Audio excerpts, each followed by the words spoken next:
right. All right, we are live again. Con voi everyone. Con voi. Con te Gnomo e con te Anaconda. Con voi. All right, we are here live with our 24th episode. And today 24. we will... 24, yeah. Amazing. So it's almost, no, it's 2 years. If we have done one a month, it's 2 years of episodes together in this podcast. And today we will talk about, we will try to be not that serious and explore together humor.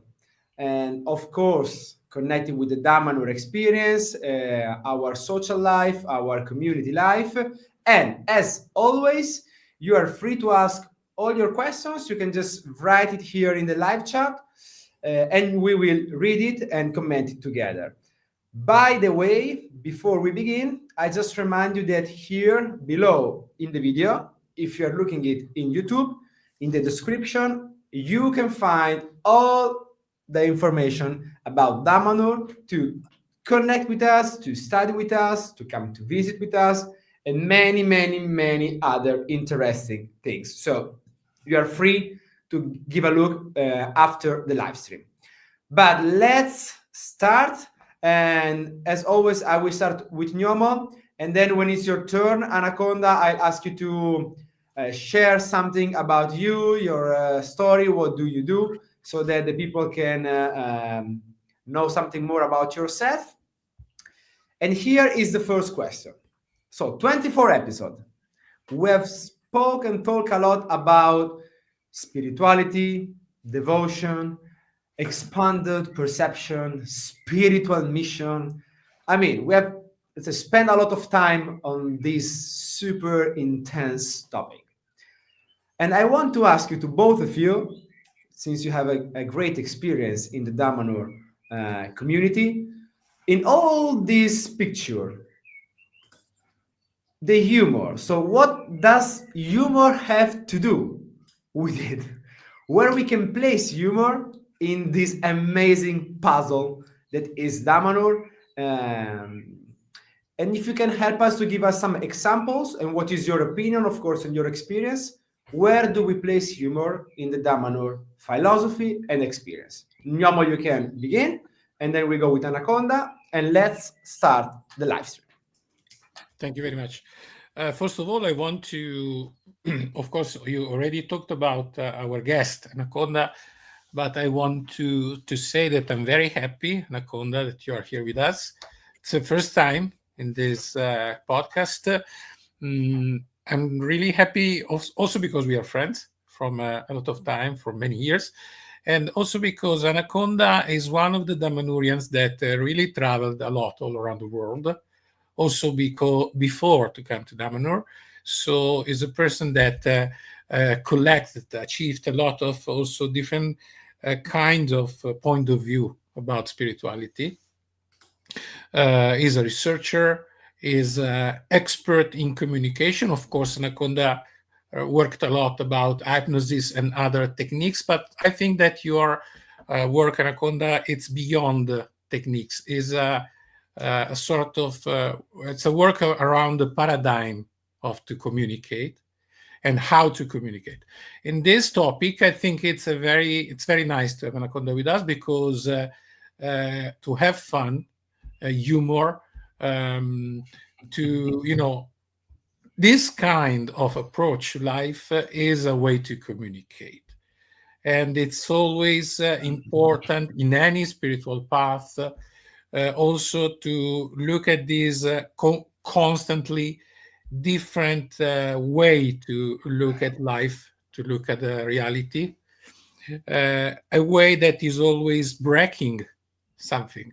So in Italian, for example, divertimento, it's something that divide the reality in many branches, something that can amplify the solutions, the options, something that is strategically a way to have more than one solution. Sorry for my very long introduction, but I think it's nice also to listen from Anaconda if you want to add something about your biography, about your life, and to introduce this very interesting theme.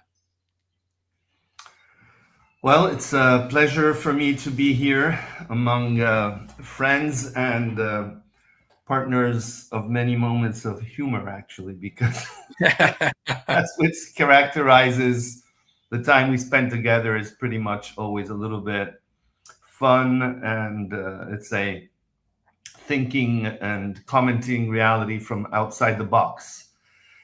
As Gnomo was saying, which is pretty much what humor does. Well, about myself, I can share briefly. I've come to Damanhur after several years already of exploration in the spiritual path, mainly initially in the area of yoga and the Indian meditation schools.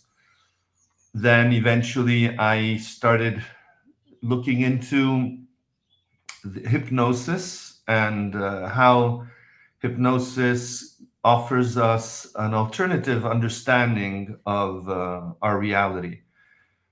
The conclusion of which, and this is in accordance with many spiritual paths, is that we are actually, the description of humans is that we live in a state of trance. We're basically asleep. And the whole spiritual path is about waking up to our real nature and reality. And we can see how humor, we will see how humor is a great important component of this awakening process. So after studying hypnosis and neurolinguistic programming, past life regressions and things like that, I met Damanhur because I became interested in spiritual healing. And then I eventually joined Damanhur about 30 years ago and have living here since in many different roles and capacities. I spent 20 years teaching in school, which was a lot of fun. And there too, humor was a great component. And still now, today I work with groups online, teaching about spiritual awakening. And also I work one-on-one with clients as a coach, a spiritual coach, and transformational hypnosis. So this is my life in a nutshell, my background. About humor, I would like to say that even I'm not aware how much you've already dealt on this topic about Damanhur's philosophy, because humor is explicitly something that Falco himself often not only spoke about, but practiced. And the first thing that comes to mind is a little anecdote that I will share with you. If I think of humor, I think of Falco and my relationship to him. I remember two things. We can start from this. I'll start sharing these little stories and then we can take it from there if there's any questions, any deepenings. So I remember Falco saying once that life and death per se, if you just look at in a very raw, crude way at life and death, it is kind of unbearable. Meaning, like if with a lucid mind you look at a newspaper and you read what is really happening in this reality, it can be quite bewildering and a little bit depressing. And he said in Italian, incontenibile, like uncontainable, something overwhelming. Just the crude nature of this reality, where we go through so many efforts to try to achieve some level of satisfaction and happiness and everything, and then at the end something happens. We leave, and that's it. So he said. So his full sentence was, life and death per se are unbearable, are unsustainable conceptually. The only thing that makes them bearable is humor. It's divine humor. And he always encouraged, I remember when talking with him about things, and then he often came to school and had chats with the children I was teaching. They often asked him questions about things. And he would mention very often how important it is to have this far side point of view, this humoristic point of view. So much so, I remember he said once, he also said that the greatest gift that a parent can give his or her children, that parents can offer their children, is to have an optimistic view of life. Because once a child inherits or is transmitted an optimistic point of view about life, attitude, I would say, then whatever happens in their life, it's going to be okay, because they will learn how to reframe things in a way that will be not only bearable, but actually fun. So that's it. I have another little anecdote about Falco and humor, which is actually funny. And I'll keep it. I'll reserve that to understand better how this podcast works. It's my first time here, so I don't know if you have questions. I don't want to have a long monologue. Maybe you have a question, but I do have many other things that we can think about regarding humor. Go ahead. Should I? Okay. So once we were in Damanhur April, for those of you who know, it's the big hall in Damanhur where we do courses. And Falco had just led some dynamic within a course. I don't remember what the course was about, because he gave us many courses. In one of those, we were about 50 people sitting in a big circle in this room. And so after his dynamic, everyone was sharing what had come up for them, what they had experienced. So when my turn came, I said, well, to be honest, what came up for me was this feeling of kind of discomfort with having to wear this human suit, getting up in the morning, having to wash it, dress it, and feed it, and everything that's related to wearing a human body. In that particular exercise, this aspect of reality came up for me, right? I've had this since I was a child, that I part of me resented a little bit the maintenance of the body. I know it sounds crazy for many, but I am a little crazy, so it's okay. So now I said that in the course. I said, this is what I was experiencing. And Falco was sitting on the opposite side in this big circle, and he was listening to me and he was nodding. And when I finished, he said, you have no idea how I can relate to that. He says, but there is a good news, though. It won't last long.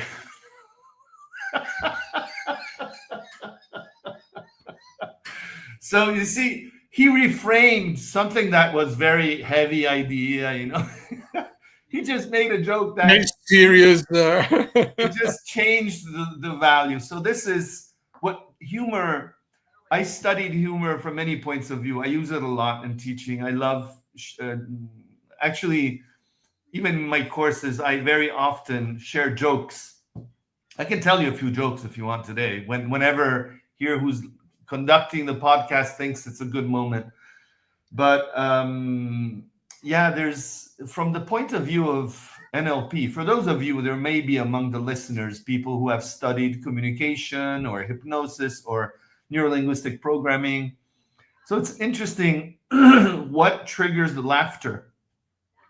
Laughter is triggered by a sudden change of frame, a reframe of content or context, where something that seemed to mean something in a certain way suddenly changes perspective.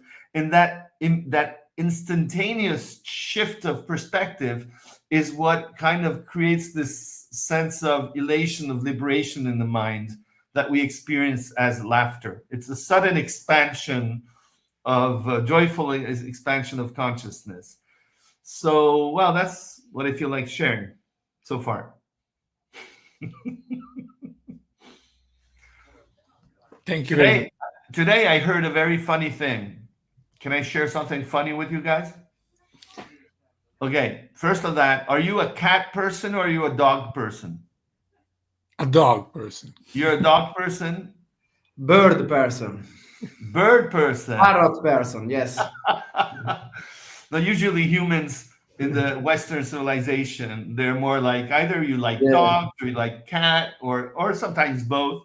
Anyway, this joke is about the difference between dogs and cats. Okay? So this is the dog thinking.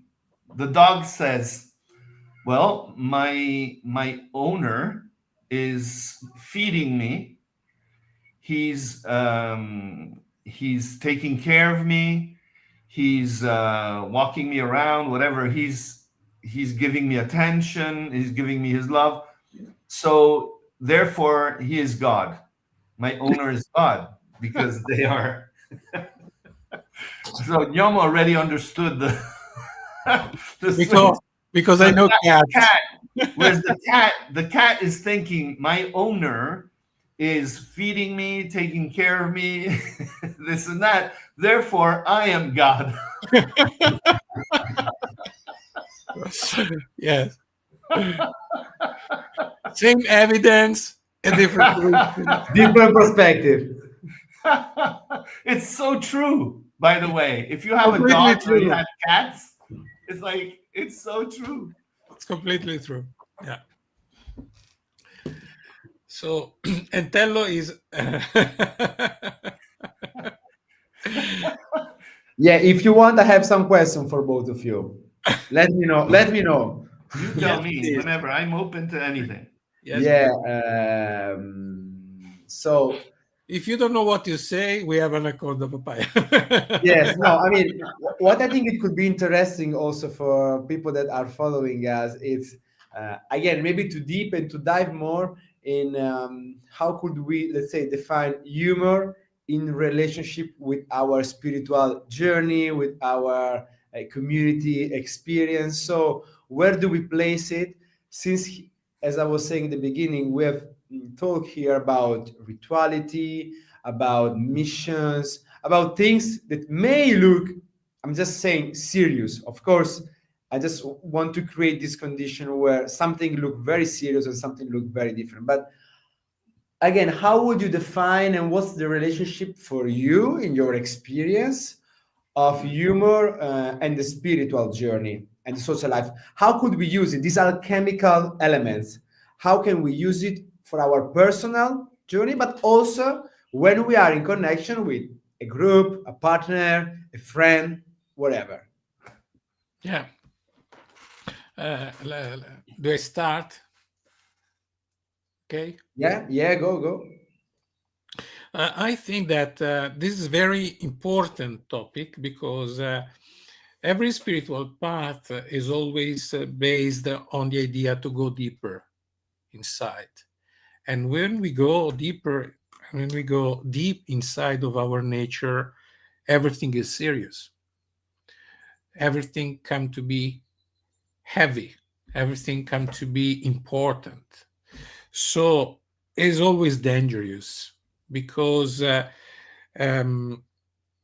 actually the universe, as we understood in our research, everything inside this universe is made by uh, cycles where we have to open and close, when to have to die and reborn, where we have to go deep and come back outside. We can't always be deep into something. We have to, if you want to really appreciate the serious path, you always have to understand what means to be also far from this serious moment of consciousness. So we have to breathe.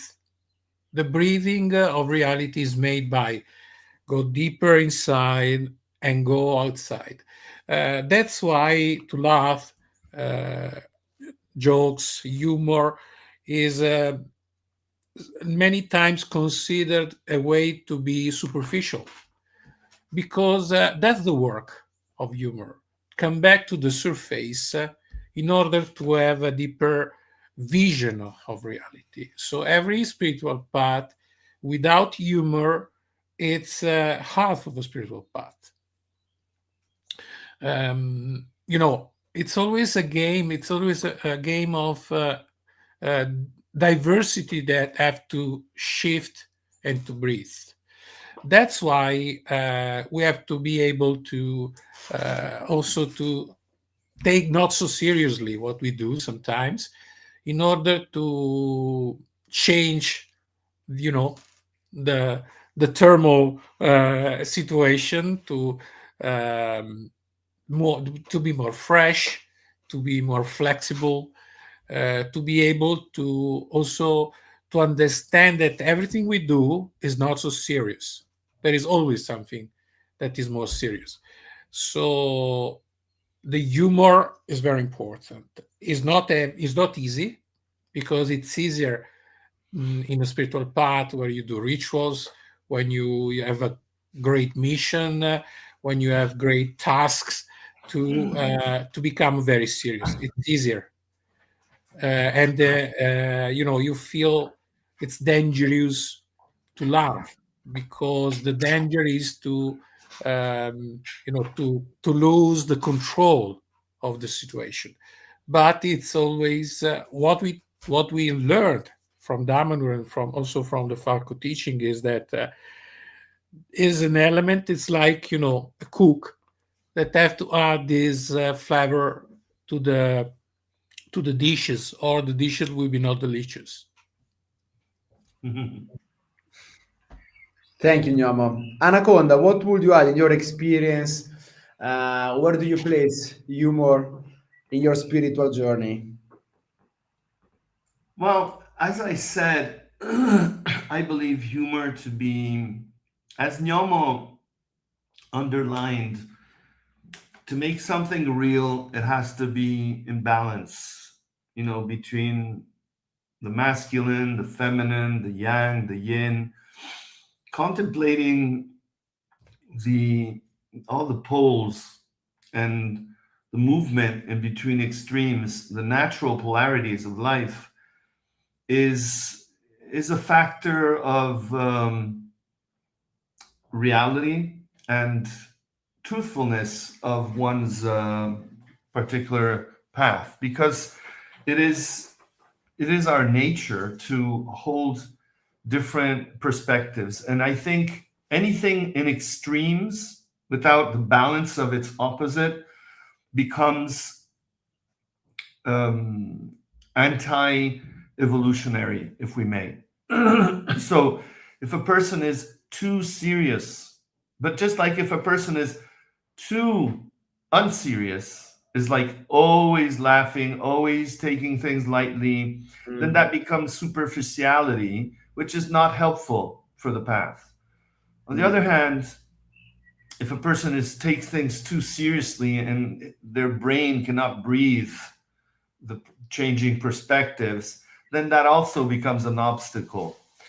Falco actually, in his teachings, he said that what in Damanhur is called the enemy or the anti-life principle resides in the extremes. In other words, everything is good in the right dose. A little challenge, a little help. It doesn't really matter the nature. Very few things are bad per se in an absolute sense.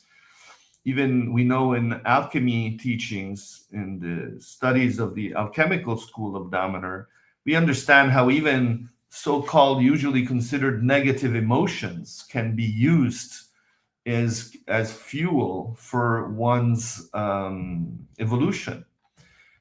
Emotions like jealousy or anger, or provided they are contained within a certain range and limit of dosage, a therapeutic zone of dosage.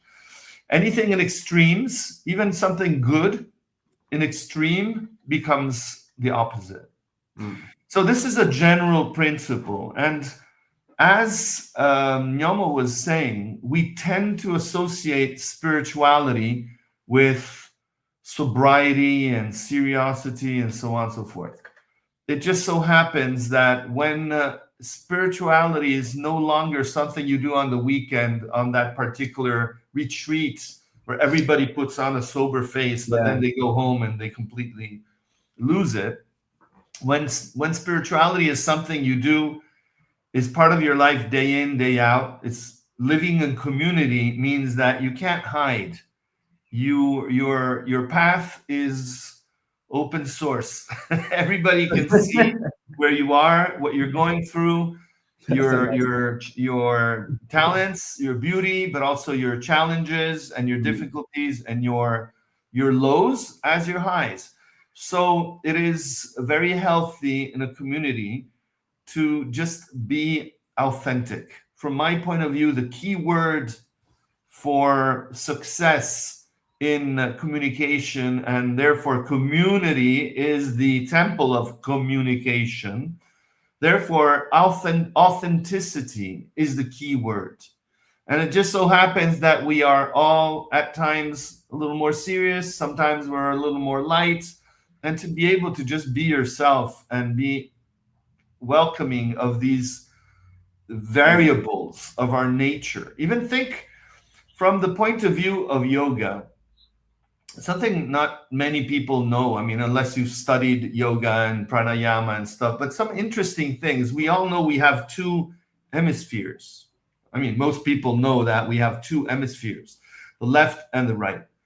What fewer people know is that every hour and 50 minutes in a healthy human being, in a person who's healthy, every almost 2 hours, the dominance between these two hemispheres changes.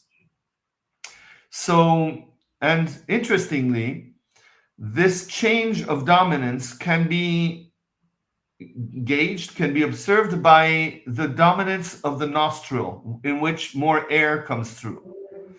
If we were to close a nostril and breathe in, like now in this moment, my left nostril, I can breathe nothing. Also because I have flu and a cold, but that's not the reason. It's because my right nostril is completely free. I can breathe freely. The fact that my right nostril is free means that in this moment, in my body, my left hemisphere is dominant. So within a couple of hours, in theory, although the flu may be changing this, it will shift. This nostril will become free. This one will be less free. And that means my main dominance will be my right hemisphere. Now, by definition, sense of humor is related to our feminine part, to our right hemisphere, because it requires a holistic vision. This change of frame takes that kind of looking at things, seeing things between the lines, connecting the dots in a non-ordinary way, non-linear, non-rational. So we are, bottom line, we are naturally inclined to go through moments in where we're more open to looking at life through an angle which is more emotional, more creative, more artistic, more emotional also. And then alternate with moments where we see things more in a digital way, more rational, more linear, more based on language and less on meaning, because language is one thing, meaning is the other. So normally we work through the integration of these, but by education, through education and through other factors in our life, no one's perfectly balanced. We all share a tendency to be a little more dominant in one aspect or the other. So in community, what happens? You have people who tend to be more uptight and more serious. Let's say more left hemisphere dominant. Other people more masculine. And this has nothing to do with the gender, their physical sex. I'm saying masculine as a attitude to life, more rational, more result oriented, more technical, and others who are more emotional or more lateral thinkers. So in community, as long as a person lives alone, these differences don't collide because you're living in your own self-reflected reality. And that's also why personal growth is not as fast as it is when you're in community, because in community, you are constantly confronted with other than your limited self perspectives. Now, humor is that ingredient that allows people from different perspectives to live together joyfully and lightfully without taking any of our manifestations too seriously.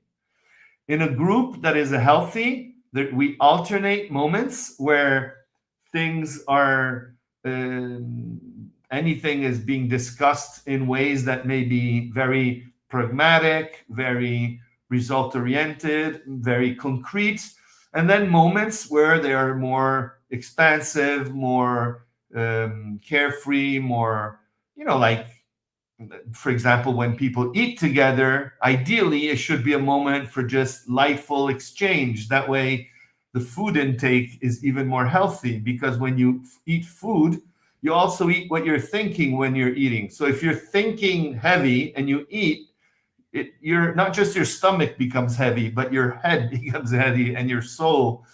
Whereas when people eat together, it's the primordial ritual of togetherness among humans. So enjoying a meal together, and again, enjoying a meal together and the togetherness requires that there be also the ability to leave on the side the problems, because when you're in community, there will always be issues to tackle, and also to take seriously time dedicated to humor. So humor is a serious thing in community, okay?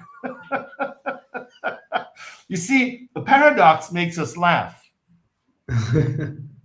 That's true. Nyamo, do you want to add something to what we are saying?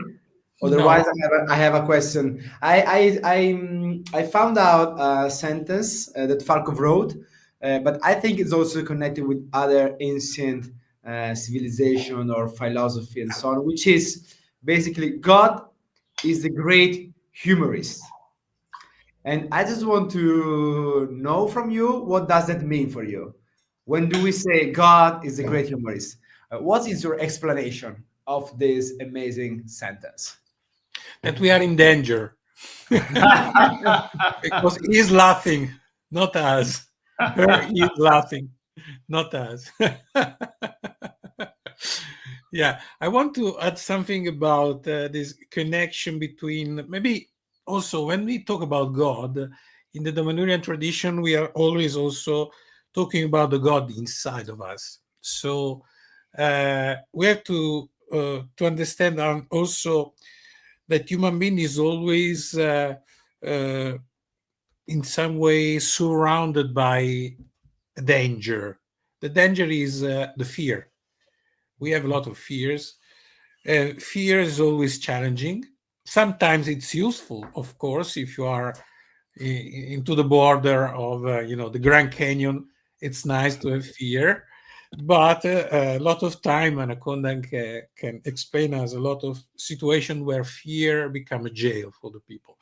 Humor is a way to do the jailbreak. Sometimes it's a way to do the jailbreak. That's why humor is so important. It's a sort of medicine. If, like any kind of medicine, if the dose is the quantity is enough and not too much. So it's always a matter of equilibrium. Falco talked about God and humorisms, so God and humor. Uh, Always when he was describing the universe in a way, in a nutshell, in a way that it's easier to understand for everyone without any, formulas or any complex description. A laugh, a huge laughing that explain how Anaconda was talking about that when we started to this podcast. Life, of course, is a serious things, but all the people, for example, people that they experienced an apparent died when they had and they risked to die, so they passed through this sort of Near-death experience. yes, near death experience.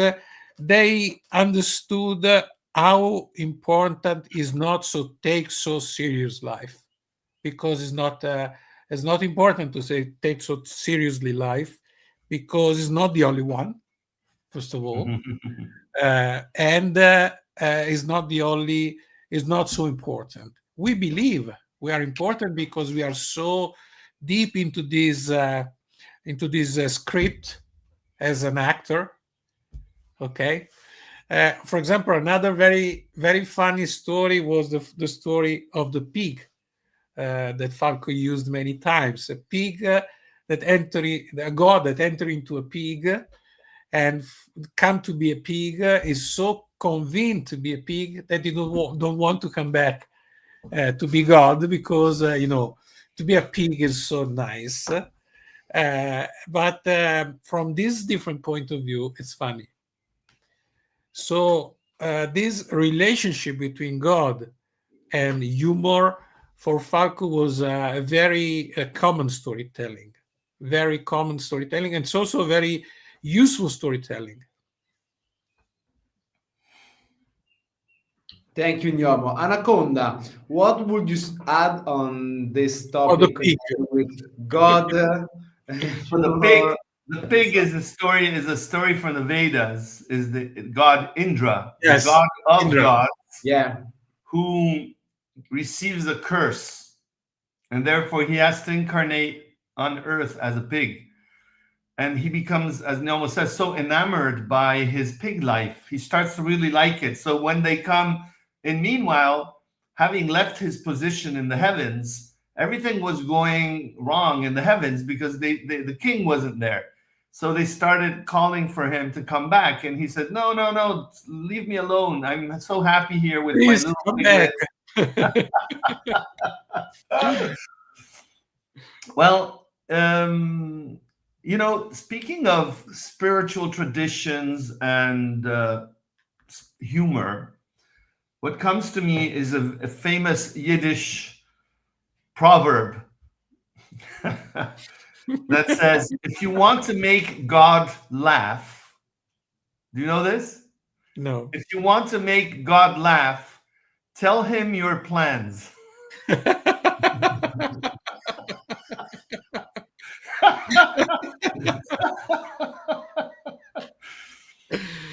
So Woody Allen quoted this. He was Jewish. He is Jewish.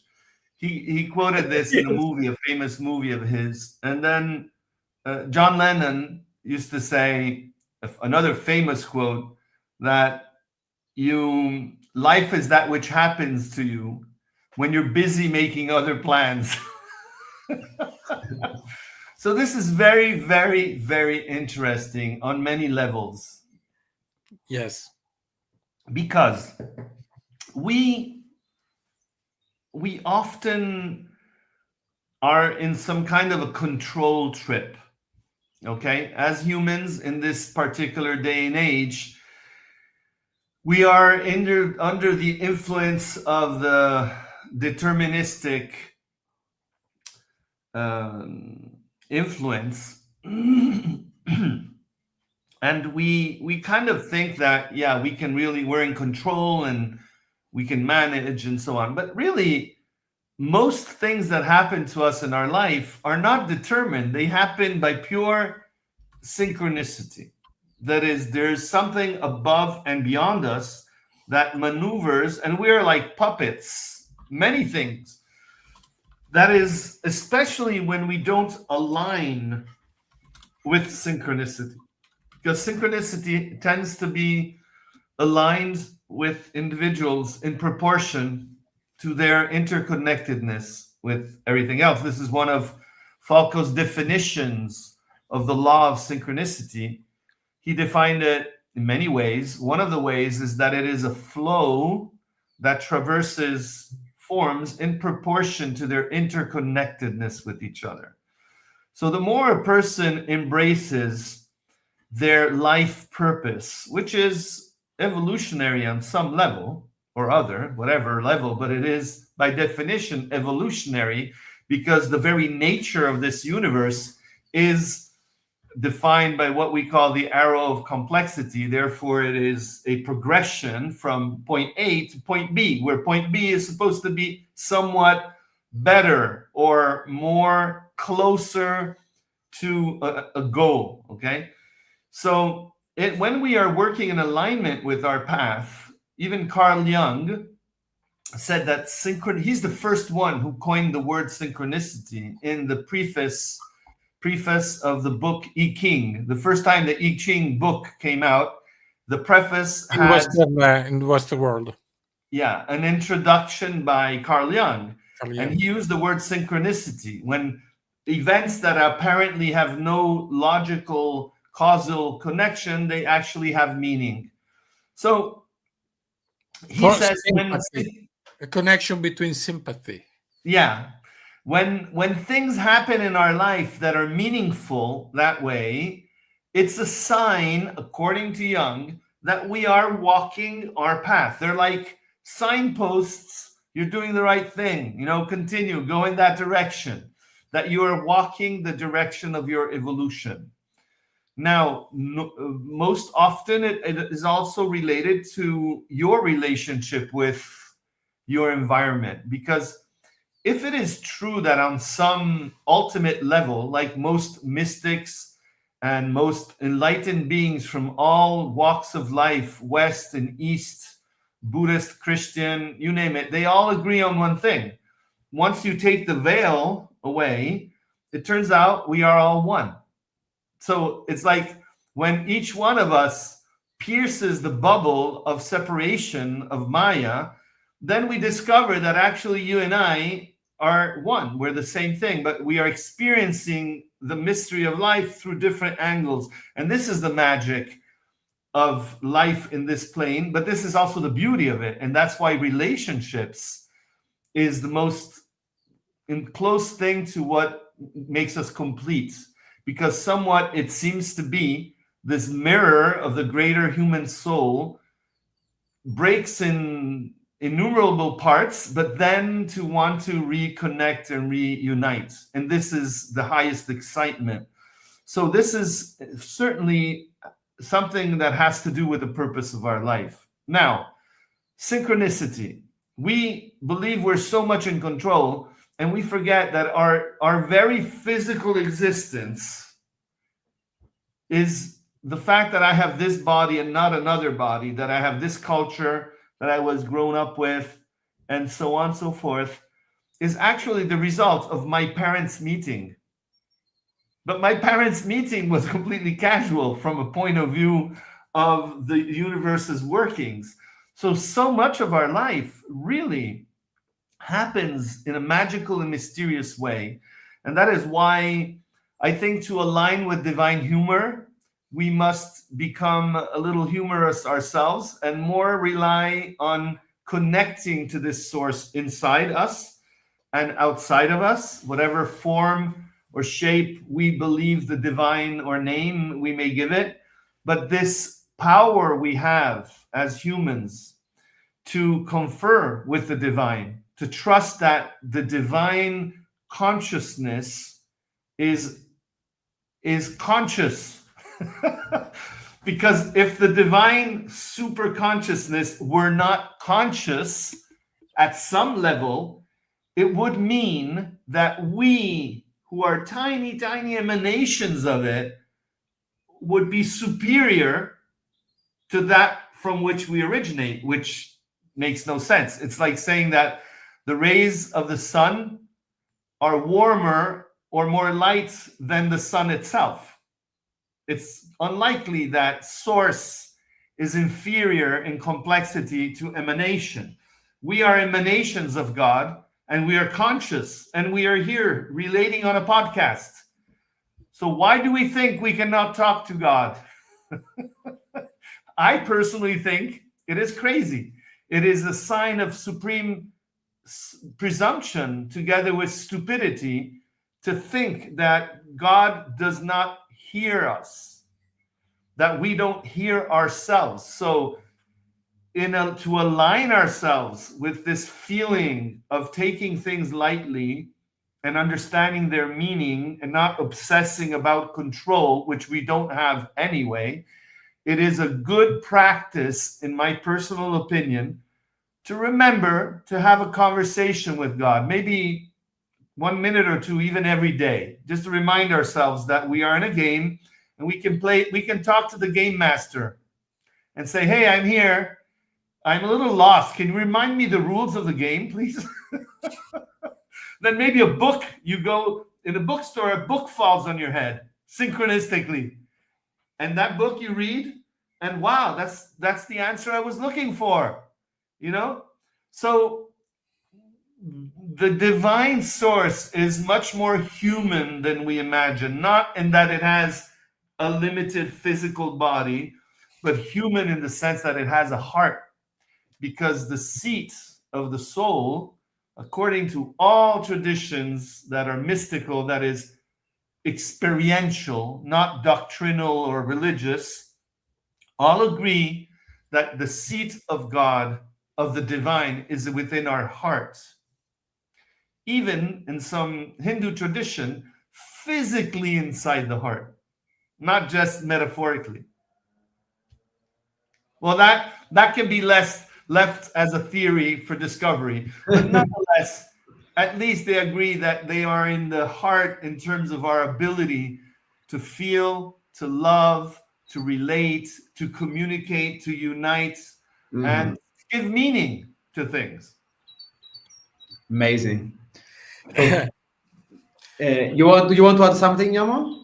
Yes, please. And I think another element that in some way Anaconda already touched is the strong connection between humor and change, because in our school, and also in all the story of Damanhur, we always use change as a strategy to survive, to grow, also to develop our projects, because in our philosophy, in our model of the universe, the only way to keep your origin, your pureness, the only way to keep it is to change, because everything is changing, everything is moving all around of you. If you don't change, you cannot keep something. It seems like absurd, but it's connected. So there is a very strong connection between this aspect, the need to change, with the need to use humor, because as a way to to step, to change your position. The humor, it's always a way to turn something, to change something. And suddenly remembered another joke from Woody Allen about change. I think you remember this this caption when he said, "My family has moved many times, but I've always found them again." I always found them again. My family moved many times, but I always found them again. Yes, and about synchronicity, something that happened to a close friend of mine many years ago was about another book like the I Ching, the Book of Synchronicity, that was wrote by Falco. And the Book of Synchronicity is a divination book, so you use it to ask for a question. And this friend of mine was using the book a lot, maybe I think too much, and he always receiving a answer that he doesn't like. And so there was a fire. He had a fire in the house, so he chosen to put do you know this story, Anaconda? He put the book on the fire. The book completely burned, and the day after he went to clean the fire when he was completely off, and he found only a little strip of paper where there was only one sentence: "How stupid you are to use me this way." And so he went again to the bookstore to take another copy of it. Wow. So, Yeah. Okay, I want to ask you, since we are at the end of our episode, to underline a message, something that you feel that it's important to underline at the end of it. Because we have said many things, we have touched different topics, but now, if you have to choose a message, a sentence, something that you really want to give more attention to it, what would be your conclusion to this episode that you want to leave recorded in this live stream? from my point of view, I think that especially today, is very important to have friends, people that they like to share life with you, because together we can laugh, together we can found the humoristic way of life. Alone, we are not able to do it. We need a connection. We need people we love. We need networks, communities, any kind of connection, but we don't have to stay alone. Especially now, we have to find a way to be together with other people. That's the best way to laugh together, I think. Thank you, Gnomo. Anaconda, what would you underline? Well, because Gnomo, I agree 100%, already mentioned the social part, the external in a sense. I will underline another aspect which is more personal, internal, and it is about our inner community, because we have community outside, but we actually all live in a community of parts and personalities that inhabit us. And I believe it is a good teller for us that there is work to do in some particular area of our life if we cannot be a little bit humorous or self-ironical, if we cannot like laugh about ourselves in some particular area, that means that that part really needs that kind of lighting up. And it's just an interesting point of view that we can use. The fact of feeling where are we so tense that we can't really we tend to take ourselves too seriously about something, or there's some aspect that we can't really laugh about or take lightly or see. So it's an invitation to always look at the humorous point of view, because everything has a humorous point of view. As a matter of fact, I have a joke, a very quick joke. I have hundreds of jokes.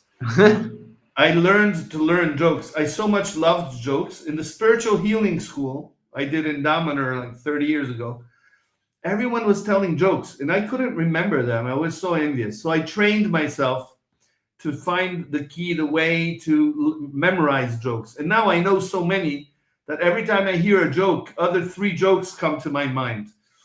So about this that I just said, I want to share this little stupid joke that says, I think it's Woody Allen as well.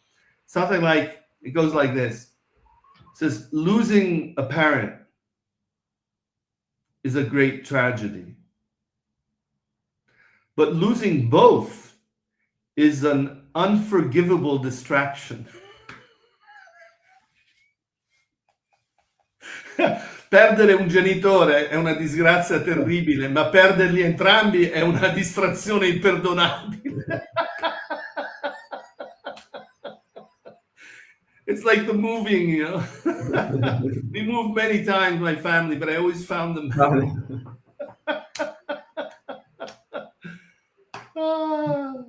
I can see in the comments here, because I can directly see the comment of people that everyone is laughing. I mean, has laughed many times during the live stream. I have, if you want, I have a finishing joke. When Yeah, go for it. Go for it. Go for it. Is this the end? Is this the end? It's the end. Maybe. Okay. This is the end. Maybe people will ask for more jokes and more jokes. No, before I tell the joke, I want to share then about the joke competition. In Damanhur, I started this game that became the jokes competition. How does it work? You decide to compete with someone on jokes, and one person, you flip a dime. The first person who comes has to say a joke. And then when he's finished, he must say finished. I mean, you normally understand when you finish, but because people in theory laugh. If no one is laughing, you say finish. Exactly. And within 15 seconds, the other person must say another joke that must contain at least one element from Of the your- joke before. And you continue until the person doesn't have any joke and he wins 1 point. Then you start again. So this that I just told you made me think of a joke, which is not the one I was gonna say. So I'm gonna first say this joke and then I'll say the final one, okay? Okay. 2 jokes. So this is very well known in Italy. This joke I'm gonna say now, in Italy, is pretty well known, but I don't think it's known internationally. So there's these people, there was a guy visiting a madhouse, a psychiatric hospital. And there was a visitor walking around with the director. And all of a sudden they hear a big laughter coming from a room. So they go there, and there are all the people who were hosted in this hospital that were sitting in a room, and one at a time, one got up and said a number like 22, and everybody laughed really loud. And so the visitor said, what's going on? He says, well, you see, they lived together for many years, so they kind of know all the jokes already. So what they do, they numbered them, so they save time and they can just mention the number. And so the guy was, oh wow, that's amazing. And then at some point, somebody gets up, one of them gets up and says 47, and a few giggles, but no one really laughs. So the visitor looks at the director, says, what happened? Says, oh no, that guy doesn't know how to tell jokes.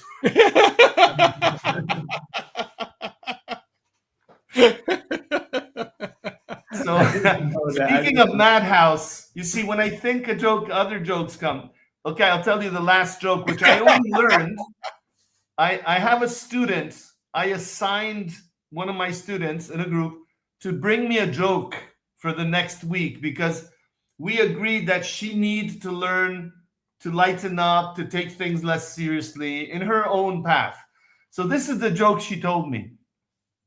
That there was a madhouse with a man, The a man who all of a sudden he believed he was a corn kernel, un chicco di grano, a corn kernel. He believed he was a corn kernel. He was so convinced he couldn't function anymore. So they brought him to the hospital, and for many years he was doing therapy and everything. The day finally came, the director calls him and says, oh, well, today is a great day. You're going to be able to go back to your family, to your job, to your children. And so then the guy leaves the office of the director. And then a few seconds after, he knocks back, and the director says, yes, who is it? The guy comes in, he puts his head in and says, excuse me, director, just one last thing. Did you inform the chicken in the courtyard that I'm not a colonel anymore?